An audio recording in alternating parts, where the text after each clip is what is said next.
प्रभु यीशु मसीह के नाम में आपको अनुग्रह, शांति और आशीष मिले। ब्राजील में एक बहुत बड़ा स्मारक बना हुआ है, एक पहाड़ के ऊपर। और वो स्मारक, उसमें उन्होंने यीशु मसीह का स्मारक बनाया है। यानी कंक्रीट से और अलग अलग पत्थर से, स्टील से उन्होंने एक प्रकार से यीशु मसीह खड़े हुए हैं और उसके हाथ फैले हुए हैं, ऐसा प्रकार का स्मारक बनाया है। ये ब्राजील के लोगों ने बनाया है। ये परमेश्वर कभी ऐसा नहीं चाहता है, क्योंकि बाइबल कहती है कि तू ना मेरी मूरत या सूरत बनाना। लेकिन ये ब्राजील के लोगों ने अपनी आस्था में बनाया है। मैं ये नहीं कह रहा हूं कि ये सही है, लेकिन मैं इसके ऊपर की एक घटना बताना चाहता हूं। तो पहले तो इस स्मारक के बारे में हम समझ ले। ये इसको क्राइस्ट द रिडीमर, मसीह छुड़ाने वाला, पापों से छुड़ाने वाला अर्थ यह है, उसका स्मारक ब्राजील के लोगों ने बनाया। ये 1931 ईस्वी में कंप्लीट हुआ। शायद 9 साल लगे बनाने में।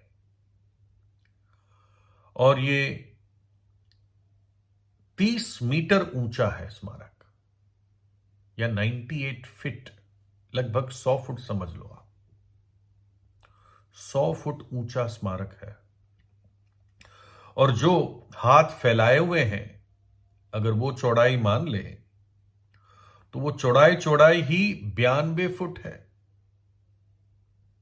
जो उन्होंने स्मारक में दिखाया कि यीशु मसीह ने हाथ फैला के रखे हैं, तो लगभग अगर हम कहें तो 100 फुट ऊंचा है और फैलाए हुए हाथ भी करीब 100 फुट से कम, 92 फुट चौड़ा है। और इतना ही नहीं, जिस पेडेस्टल पर, जिस प्लेटफॉर्म पे इसको खड़ा किया गया है स्मारक को, ये चौरस स्क्वायर प्लेटफॉर्म है। और अपने आप में ये प्लेटफॉर्म ही 8 मीटर ऊंचा है, 28 फुट। यानी अगर नीचे से देखा जाए तो टोटल 128 फुट ऊंचा ये स्मारक है। इसका वजन 635 मेट्रिक टन, यानी लगभग 6.35, मोटा मोटा 6 लाख किलो इसका वजन है। और जिस नगर में है, जिस सिटी में है, उस सिटी का नाम है रियो दी जनेरियो। और ये सिटी, ये नगर इस स्मारक के कारण बहुत जाना जाता है। और ब्राजील का ये गर्व है। और बहुत सारे टूरिस्ट आते हैं इसको देखने के लिए। इनफैक्ट इसको एक वंडर ऑफ द वर्ल्ड माना गया है।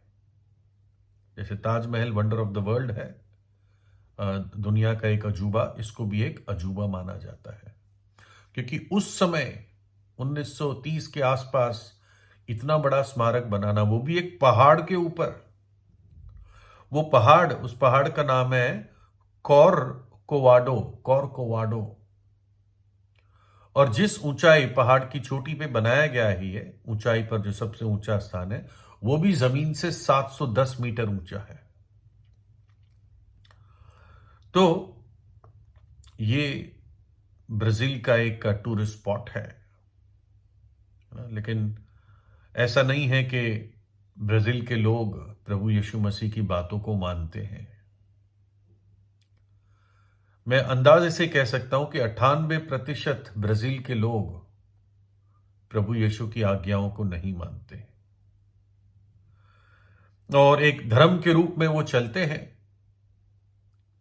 और जैसे आम और लोग अपने पापों में जीते हैं, वो भी वैसे ही जीते हैं।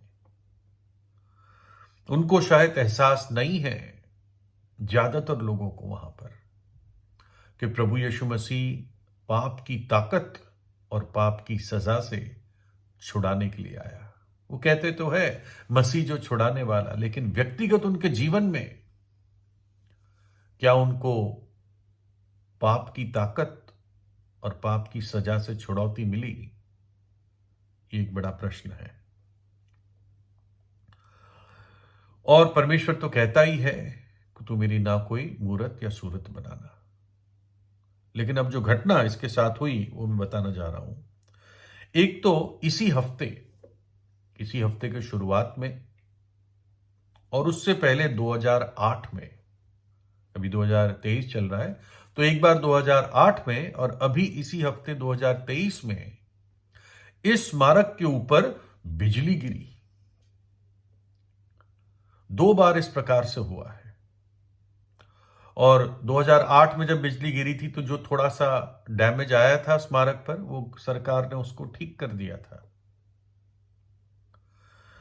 लेकिन अद्भुत बात है कि इस हफ्ते जब बिजली गिरी तो किसी ने उसको कैमरा पे कैप्चर कर लिया।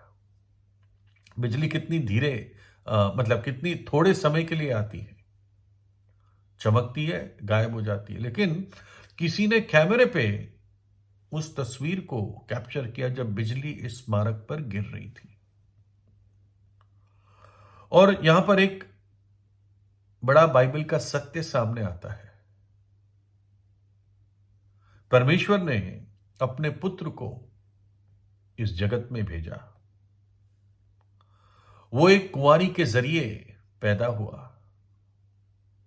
वो करीब लगभग 33 वर्ष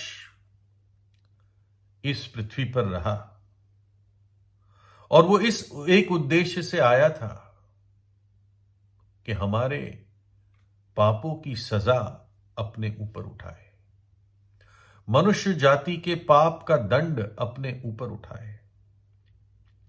हमारे पाप उस पर लादे गए थे, हमारे अपराध उस पर थोपे गए जब वो क्रूस पर चढ़ गया। अपनी इच्छा से उसने अपने आप को दे दिया और तब परमेश्वर ने जो पाप के प्रति उसका सारा क्रोध और दंड था, सजा थी, वो अपने पुत्र पर उंडेल दी। वैसे ही जैसे वो बिजली उस स्मारक पर गिरी उस दिन जब यीशु मसीह ने अपना प्राण क्रूस पर दिया, तो परमेश्वर पिता की ओर से मनुष्य जाति के पाप का दंड उसने अपने पुत्र पर उंडेल दिया। जो धर्मी जन था उसने हम अधर्मियों के लिए दुख उठाया, अपना पवित्र लहू बहा दिया, ताकि हम जो दूर थे, नरक की तरफ जा रहे थे, वो छुड़ाए जाए और परमेश्वर के पास उसकी करीबी में लाए जाए।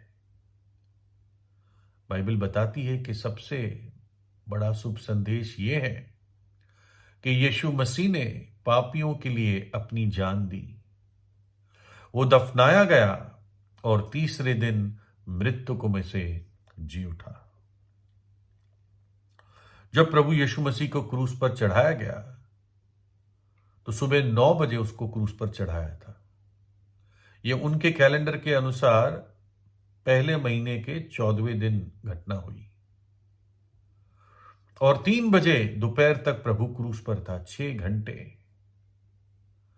3 बजे लगभग प्रभु ने कहा पूरा हुआ और अपना प्राण दे दिया। लेकिन 12 बजे दोपहर से 3 बजे लिखा है बाइबल में कि पृथ्वी पर घोर अंधकार छा गया और यही वो समय था जब पिता को अपने पुत्र पर दंड देना पड़ा, क्योंकि उसने हमारे पापों के लिए प्रायश्चित किया। जब एक गुनहगार को बेल दी जाती है तो कोई और उसके लिए बेल भरता है। वैसे ही हम गुनहगारों के लिए प्रभु यीशु मसीह ने अपना पवित्र लहू बहाकर, खुद सजा सहकर हमारे लिए बेल चुकाई और बेल ऐसी चुकाई कि अब हम अनंत काल तक आजाद है। अनंत काल तक अब हम परमेश्वर के हो चुके हैं। अब हम पर कोई दंड की आज्ञा नहीं है, क्योंकि प्रभु यीशु ने सब कुछ सह लिया। पापों की क्षमा प्राप्त करना ही उद्धार है। पापों की क्षमा प्राप्त करना ही मुक्ति है, सैल्वेशन है। यीशु के नाम का अर्थ ही उद्धार है, बचाने वाला है। और इसलिए उस क्रूस की तरफ देखें जिसने मेरे और आपके लिए अपने प्रेम के खातिर अपने आप को दे दिया। जिस परमेश्वर के पुत्र ने मुझसे प्रेम किया और मेरे खातिर अपने आप को दे दिया। प्रभु यीशु से प्रार्थना कीजिए, उसको अपने हृदय में बुलाए। उसके दुख सहने से हम चंगे हो गए, हमने अनंत जीवन पाया। क्या आपने पाया? प्रभु यीशु आपको आशीष दे।